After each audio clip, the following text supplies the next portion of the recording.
Boa tarde, turmas do sexto ano C e sexto ano D da Escola Estadual Clarimundo Carneiro. Aqui é a professora de vocês de Geografia, Ludmila, e nós vamos falar sobre a semana 4 do PET 1. E o tema são os meios de transporte, ok? Então vamos lá, prestando bastante atenção. Os meios de transporte, eles são totalmente necessários, né, para a circulação de pessoas e para a circulação, principalmente no mundo capitalista, para a circulação de mercadorias. Eles possuem diversas naturezas e nós vamos falar sobre algumas delas aqui nessa aulinha de hoje, tá bom?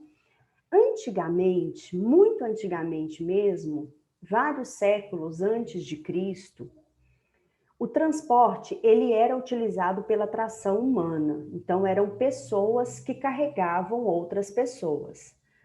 O homem, ele usava o próprio corpo, depois ele foi associando cestas, carroças e outros equipamentos para facilitar o seu trabalho, mas vejam bem, eram só pessoas poderosas, príncipes, reis, faraós, que eram transportados nesse tipo de meio de transporte, realizado pela tração humana.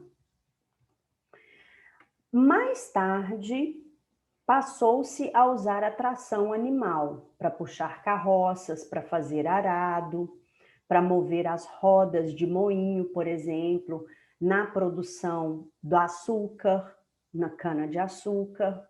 Então, passou-se a usar a tração animal. Começou um processo de evolução da técnica de transporte. Depois da Revolução Industrial, que ocorreu a primeira no século XVIII, os transportes eles começaram a ser muito diversificados e modificados. Houve, naquela ocasião, a invenção das locomotivas, dos barcos a vapor, e isso acabou trazendo um dinamismo para o transporte, porque passou-se a ter maior rapidez e maior capacidade de carregar os objetos. Os transportes, eles dividem-se basicamente em três tipos. Tem os terrestres, que são o ferroviário, rodoviário e os metrôs, metroviário. Os aquáticos, que são fluvial, nos rios, e marítimo, nos mares e oceanos, e o transporte aéreo. Então, vamos falar novamente. Terrestre, aquático e aéreo. O transporte fluvial, ele é um dos mais antigos meios de transporte que se conhecem. Ele tem um importante papel no povoamento, na ocupação do interior dos continentes. E nesses casos, os rios funcionaram como verdadeiros caminhos naturais. Bom, algumas características do transporte fluvial. O transporte, o seu custo é baixo, ele possui uma grande capacidade de carga, principalmente quando o navio é muito grande. Ele é econômico no que se refere a grandes distâncias e ele apresenta um baixo consumo de energia. Então, vejam bem que são muitas características positivas, né, do transporte fluvial ou marítimo. O transporte marítimo, apesar de ele ter sido substituído gradativamente pelo transporte aéreo, ele continua sendo o principal meio de transporte de mercadorias e de cargas de longas distâncias. No Brasil, nosso país, um dos principais problemas é a ineficiência dos portos. Por quê? Porque os navios eles ficam muito tempo atracados, ficam muito tempo parados e muitas vezes ocorre perda dessas mercadorias quando elas são perecíveis. Isso é um problema para nós, porque nós poderíamos utilizar com muito mais qualidade essa questão do transporte marítimo se os portos fossem mais eficientes, certo? Agora vamos para o transporte ferroviário, um transporte importantíssimo. O trem ele foi o principal meio de transporte do século XIX. e ele sofreu grande expansão mundial na metade do século XIX e na primeira metade do século XX, principalmente na Europa e na América do Norte. Muito pouco na América do Sul, onde se localiza o nosso país.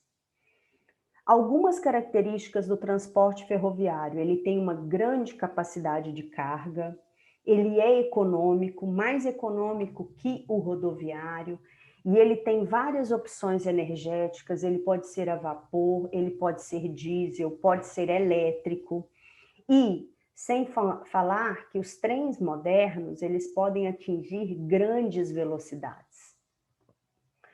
Agora, vamos falar sobre o transporte rodoviário. O uso de rodovias data de muito tempo e eles são frutos do aprimoramento das trilhas abertas pelos povos antigos. As desvantagens do transporte rodoviário são as seguintes, algumas delas: baixa capacidade de carga, alcance de pouca distância em comparação ao tempo gasto com o transporte, maiores chances de extravio da carga, de roubo, chances de acidentes. É um transporte extremamente perigoso.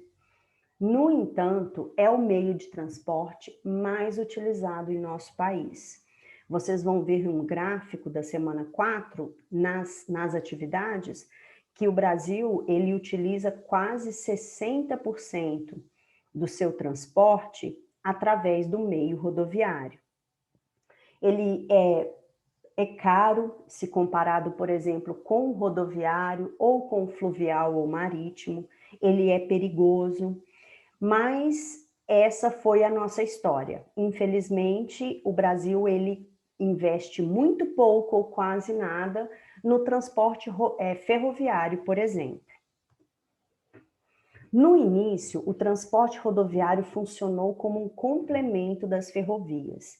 Entretanto, com o decorrer do tempo, ele tornou concorrente, acarretando inclusive a desativação de inúmeras delas, pois por se tornarem deficitárias. As vantagens das rodovias são a versatilidade e facilidade de ligação em origem e destino. Nós temos grandes rodovias federais e estaduais no Brasil que ligam diversas partes do país, embora várias delas tenham uma condição péssima de acessibilidade.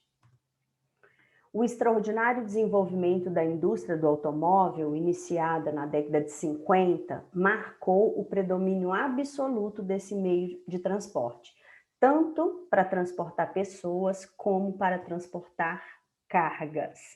Vamos falar agora do transporte aéreo.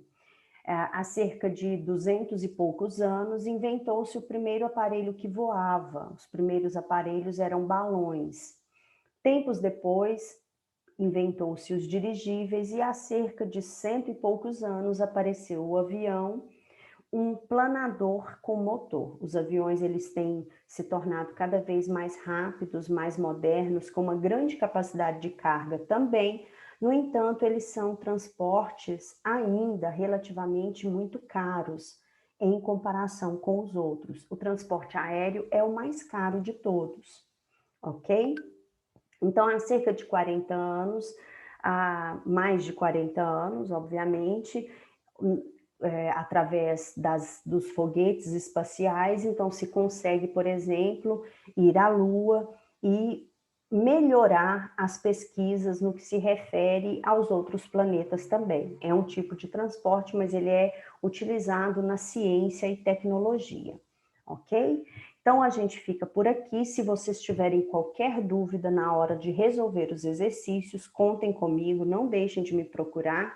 E eu desejo a todos uma ótima semana e até a próxima.